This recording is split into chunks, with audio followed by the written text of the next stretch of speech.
Je m'appelle Robert Firet, je suis maître artisan maçon natif de Saint-Chinian dans l'Hérault.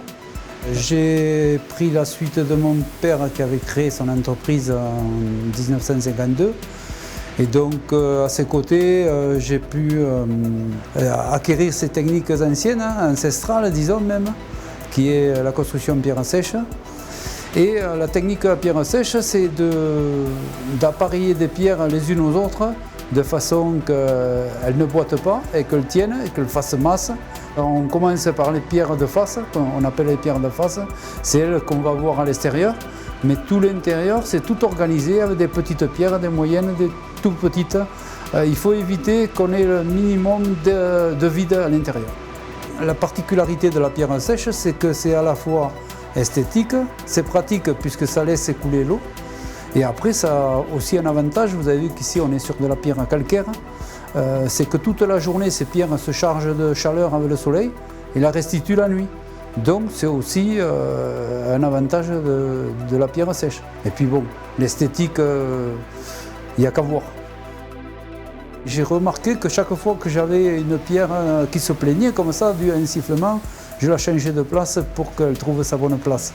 Donc vous voyez, on fait partie complète avec ces ouvrages. La formation est une grande part de mon domaine puisque j'ai la chance de former des compagnons du devoir. Donc c'est des gens qui sont jeunes et qui vont perdurer ces formations.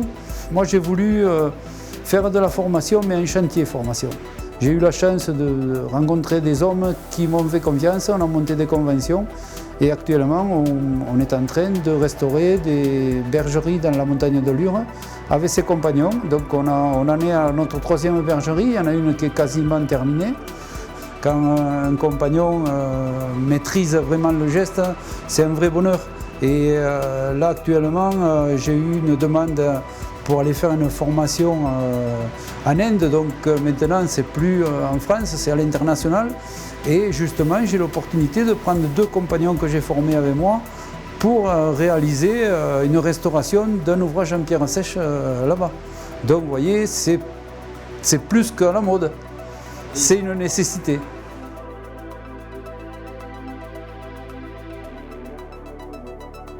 Travailler avec le cœur, transmettre avec le cœur.